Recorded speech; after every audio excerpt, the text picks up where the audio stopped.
We are going to start with the Las Vegas Raiders. The Raiders had kind of a tale of two seasons almost. They had their first half where they were 6-3 or 6-2, and then they finished the season 8-8. So definitely a tale of two seasons. And Derek Carr kind of maybe solidified himself as maybe a top 10 quarterback in the league last year. We don't really know. We will ask the experts here, Mr. Torrey Anderson and Brandon Combs themselves. So, Torrey, I'm going to kick it to you first since you are on the left side here. What do you have the Las Vegas Raiders going this season? I have them going 6-11 this year, just because this is a team that has struggled to find its identity altogether under Gruden and Mayock, and I think it's going to be a lot of the same. It's just like it's organized dysfunction is what it feels like with this team every single year. The only constant that this team's got is they got probably a top 10 running back in Josh Jacobs. That's it, huh? So you had them going. Well, you had them going what again? I'm sorry, I missed it. I have them going 6-11. 6-11. Combs, what about you? yeah. So it's scary how much me and Tori are agreeing tonight. I've got them going 5-12, and it's not just because I don't think that Jacobs is the only thing that they have. I really do like Derek Carr. I think he's a very underrated quarterback, but I just think that they do nothing to build around him. They've done nothing to make that. I mean, the Alex Leatherwood pick in the first round was just mind-boggling, absolutely mind-boggling. And so I didn't like that pick. I didn't like their draft that they had. You know, they all they do for wide receiving core is pick the fastest guys they can find. They don't pick guys that can catch. They pick the fastest guys they can find, and it just never works well for them. And so I've got them at 5-12. I think they have another down year. Yeah, I think Gruden gets fired after this year too. That would be great for them, to be honest, because Gruden has kind of been what Tony La Russa has been for the White Sox, like a cancer just building and starting to eat away that team. But the Las Vegas Raiders haven't had a winning season, guys, since 2016, and I think that continues this year. They are another 8-9 team. You know, they are just good enough to have people talk about them early in the season, and then they fall off in the middle, and then they come back hot late, and they maybe possibly have, you know, they're in that playoff hunt with 15, 16 other teams left like in that hunt, and then, you know, they for some reason they are like, and they got the tougher out of division schedule out of the entire West. Like their out of division schedule. We talked about how easy it was for the Chargers and how easy it was for the Broncos. Their out of division schedule is much tougher. They got the harder teams in those, you know, divisions that they're playing. Like they have to play the Bears, they have to play the Dolphins, they have to play the Ravens, they play the Cowboys and the Bengals and the Washington football team, the Redskins, and I have Colts. I have them starting the season 0-4. Really? I have them starting 0-6. See, and I had them starting 3-3 going into week 7. That's because you're Buck. Yeah. They're. So you think that they beat who do you have them beating in those first 6 weeks? So I do have them beating the Ravens week 1, because this is the very first game that the Black Hole will be in Vegas, and they are going to be lit, and it's a Monday night game. God. It is that late Monday night game. I mean, so the Ravens body clock is going to be 2 o'clock in the morning. There is more fight in their fans outside of the stadium heading into it than there is in this team. No, I mean, like, it's just. But now they got suites in the end zone with DJs and. Oh my God, that was the worst beatboxing I've ever heard in my entire freaking life. I'm amazing at beatboxing. Wait till the after show. I'm just kidding. That was not amazing. But so basically, Combs, the first 6 weeks of their schedule, I had the home teams winning all of these games. So I had them beating the Ravens, I had them losing to the Steelers, I had them beating the Dolphins, losing to the Chargers, beating the Bears, and losing to the Broncos.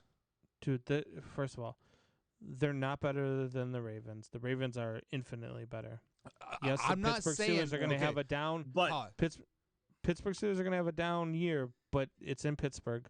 Miami's going to win.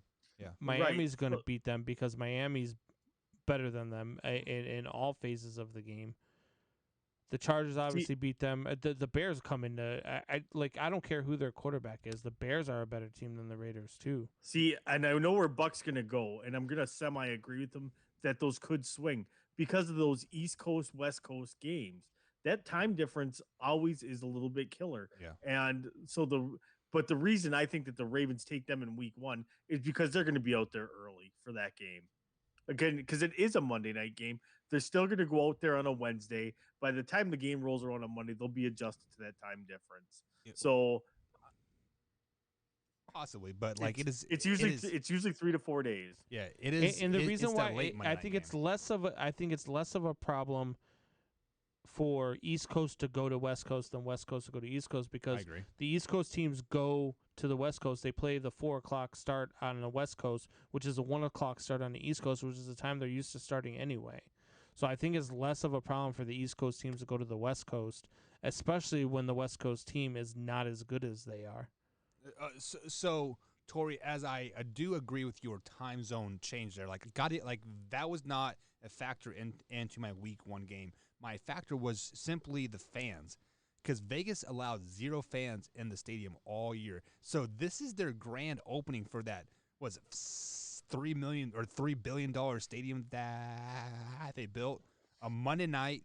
That place is going to be lit, guys. Home field advantage is a real thing, and it would not surprise me if this Las Vegas stadium breaks the indoor sound barrier this Monday night game, and the Baltimore Ravens and Lamar Jackson can't handle it. Look, the Raiders fan base is amazing, because as bad as this organization is, they still show up. They were great in Oakland. We don't know how they're going to be in Vegas though. So like that's right, and that's kind of the other asterisk. thing. Yeah, there's a lot of other things to do in Vegas than go see a Raiders game. So it might not be as crazy as we think.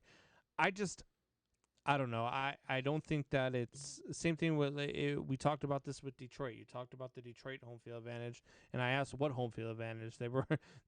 They were 1-7 last year in Detroit, and I think that's going to be about the same with no fans. That's the it's key well. Before that, they weren't great in Detroit either. They weren't great. I could go back and look at it if you want, but they're not great. But teams just play bad there. Like I've it's just got them really loud, monotone sound all game long, and it's really quite annoying, honestly. And I have 4 of the Raiders' 5 wins in Vegas, so take that for what you will. I think that in Vegas they beat though I have them splitting with Denver this season.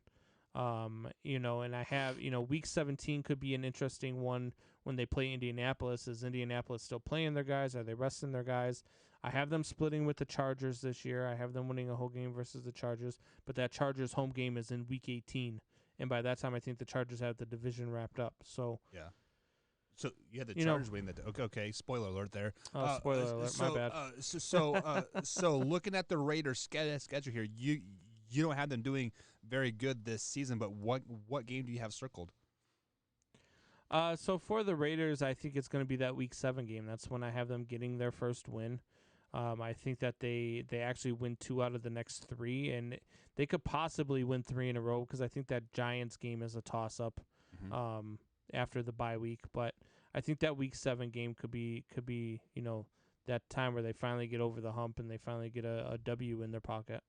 Yeah, so before I kick it to Tori real quick here, Drew asked a question, how long has Gruden been a coach at the Raiders? I believe he's been there since 2018. Yeah. So this is this is his second stint. So so this is his second stint, but this is his. So he had 2018 season, 2019, 20. So this is his fourth season going into Vegas. So, but he did sign that 10-year, $100 million deal as well. So who really knows how long he is going to coach? But Tori, who is that game that you have circled for the Raiders? Week 10 versus the Kansas City Chiefs, because I think the Chiefs go into Las Vegas, party like it's 1999, annihilate the Raiders, win by like 3 scores, and Gruden and Mayock are fired after the game. I think that's going to be the end point, and they are going to be like, this isn't working. Mid-season firing, huh? Yep. So you are predicting a mid-season firing after the bye week. So you don't think that they would Yes. fire him week 8 during the bye week, or sorry, week 7 after No, because they're the Raiders. so wow. Because that would make sense. Yeah, I like mean, it. like it would make sense. So, like I So- do have the Raiders going 8-9. So the game that I have circled is this Week 4 game versus the LA Chargers. They travel to LA and they obviously play the Chargers. But I actually have them losing that particular game. But I think if they win that game, that would obviously make them 9-8. Yeah. And I think they can sneak into the playoffs at 9-8 in the AFC as like a 7 seed. So Yeah. See, I have the Raiders winning that Week 10 game versus the Chiefs. I have them because the Raiders always seem to play the Chiefs hard, especially Yeah. when they're at home. They always seem to find a way to beat the Chiefs, no matter how good the Chiefs are. And so I think that that's one of them. But I do like the prediction. That's a bold prediction. What was it? It was last year when they played the Chiefs. So like they manhandled the Chiefs for their first loss Yeah. last year, didn't they? Yeah. Yeah, they did. And, well, and They Buck came out called and that one. kind of smashed them in the mouth. Yeah, Buck called it too the week before we were doing our picks for the Yeah. weekend, and Buck's like, "Look, the Raiders." I'm like, "You're crazy. The Chiefs are gonna roll the Raiders. The Raiders suck." And then the Raiders rolled the Chiefs, and I was like, "Wow, But all right." again, it's a rivalry game though. Yeah. Yeah. So let me ask you guys this question here. Yes, the stadium was built in 2020, but there have been no fans in there, and the owner hasn't even watched a game there. Do you think that that L.A. Oakland fan base goes to Las Vegas and supports them, or do they? Just because we've seen the infamous pictures of the guy with the shoulder pads and the silver paste painted with the helmet on, and like in the black hole down there in like Oakland. Do you guys think we see that fan base in Vegas? I do. I think they travel well. I think that Raiders fans are rabid fans. I think that their stadium sells out just because Vegas is always so busy. Right. And I don't think that it's necessarily filled with Raiders fans all the time. But I think that they'll do a great job of drawing big crowds. Tori? I do not think they follow. I think they switch their allegiance, give it to the Chargers because it's a 2-hour ride from LA to Vegas. And how far it is from Oakland to Vegas, I have no clue. It's about But 9 hours. from Oakland to Vegas? Yeah, Oakland That's to close. Yeah, LA is Oakland. about 5 hours. Yeah. Oakland's way So- up north. The thing is I just don't see. I mean, they may support the team. I just don't see them going to the stadium. Yeah. All of a sudden, this stadium becomes a rich person's game because they can afford to go. The average fan is not going to be able to afford to run to Las Vegas every time that they have a home game. I mean, 9 times So- a year. That would be Right. expensive. Yeah. So that's to me, it makes no sense. They're basically they're still going to have their fan base. Are they going to show up to those games? No, they're going to watch them on TV more than likely. But it's like I said, DJs in the end zone with suites in the end zone. It's starting to become a This- party atmosphere, kind of like since you're in Vegas, come Right. to this stadium and watch a game. Right, and the money. It's all money, money, money, money. And there again, your average fan is not a rich person. So True. they're We're very, very poor John- people over here. Johnny blue collar that goes to work every day, keeps his nose down, pays our bills, and when we can afford extra stuff, we buy it. It's not a luxury that we can afford to do throughout an entire year. So just to recap here, Combs, what do you have the record as again? I have them at 5-12. I have them at 8-9. Tori, 6-11. 6-11. So we're all kind of pretty close, one game or like Uh, the other. Yeah, they're a losing team.